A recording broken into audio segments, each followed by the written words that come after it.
Alright ladies, there are only two ways that you can move through your relationships with men. One, you can be a magnet, pulling in the kind of love, care, and connection that you want, or you can be a chaser, constantly reaching, overgiving, and craving attention, yet never feeling secure. Now don't worry, this is not the same old speech that you've heard 1,000 times that don't chase, just attract, okay? Like, what I'm about to share is some truths that will either wake you up or piss you off. My name is Ismale Gomez, and today I'm going to teach you some simple shifts that instantly communicate your true value to men. Because when you miss these, you end up people-pleasing, becoming anxious or avoidant, and that's how love fades instead of thriving. And also, if you're a single woman, living in the US or Canada, and you're ready to attract a loyal man who's not going to waste your time or give you mixed signals, you can claim a free call with me today so I can help you get the love that you deserve. Just comment the word transformation and I'll reply with a link to claim your spot. And now let's get into point number one of this video.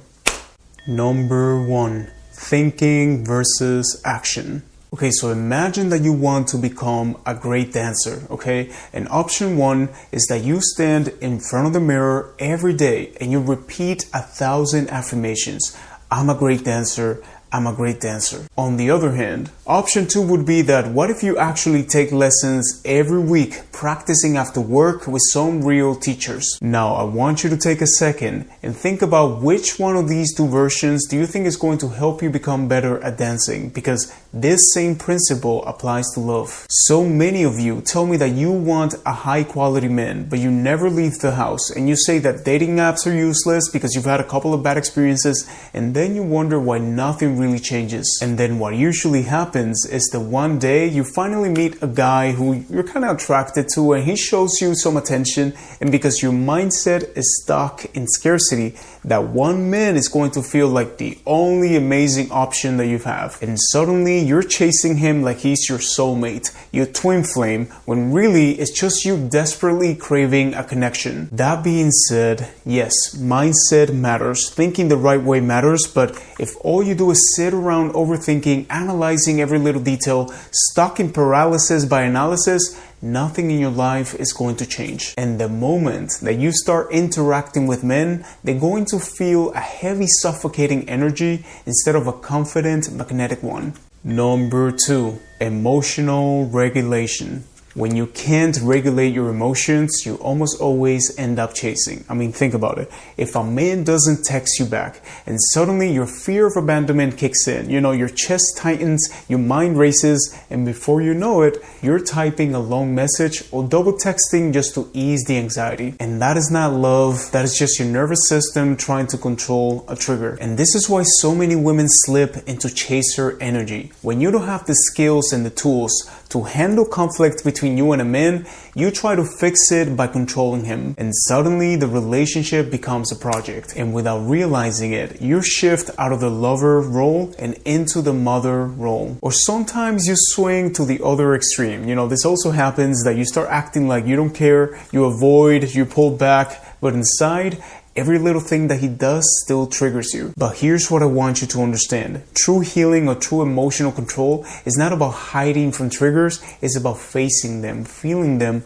and proving to yourself that they don't control you anymore. And this reminds me of one of my mentors who once told me something that I'll never forget. I was complaining to him about a bunch of things that were going on in my life, and he said, Ismael, you never ask life to stop punching you in the face, because it will. Eventually, life is going to throw some jabs, But what you do is you build a really strong chin, so when it does, you barely feel it.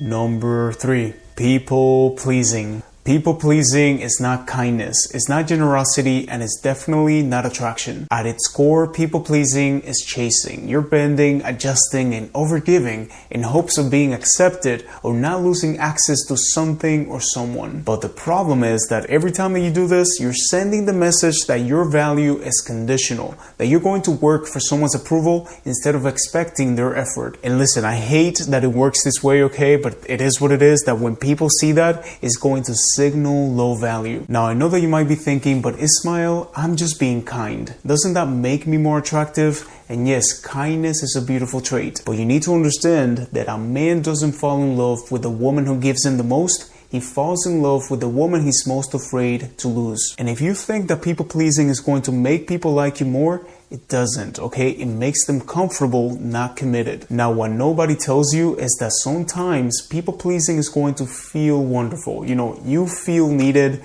you feel important, and you feel like they can't do it without me. But the reality is that they're just extracting from you. They're taking your energy, your time, your resources, not because they respect you, but because you've made yourself endlessly available. You know, it's like being free Wi-Fi. At first, everyone loves you. You know, they're quick to connect, they use you nonstop, and you feel wanted.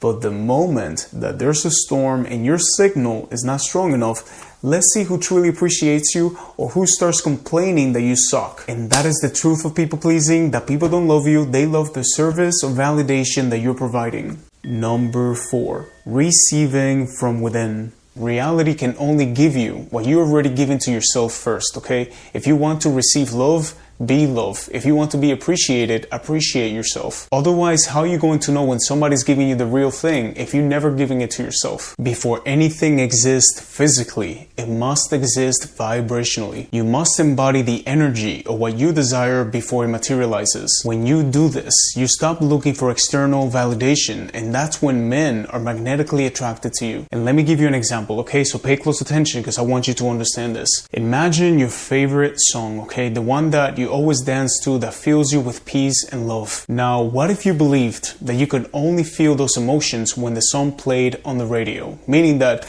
if you don't have a radio or you don't have Spotify, you could never experience those emotions. Or what if instead you learned the lyrics and the melody to the song? So now you can sing it to yourself anytime and anywhere in the world. And that is the power of embodying love and fulfillment from within. When you stop relying on external sources, you carry the feeling with you wherever you go. And final, number 5, you understand your pain. Here's the truth that most women don't comprehend, okay? And that is that in those moments that you feel you're chasing love from a man, okay? You're actually not chasing love of the person. What you're truly going after is a relief from your own internal pain. So instead of focusing on the guy that you want, focus on what you feel incomplete and unfulfilled without this person. Maybe the pain comes from a fear of abandonment, a fear of rejection, loneliness, but the moment that you learn to sit with those feelings and truly understand their roots, you will start living from abundance rather than scarcity. Alright ladies, I hope that this video helped you see the difference between the quiet, sneaky ways that we chase and the magnetic energy that makes a man step up without you pushing. And like I said at the beginning, for all of you ladies living in the US or Canada, if you want to find out more about how coaching works, how you can attract a loyal man who's not going to waste your time or give you mixed signals, you can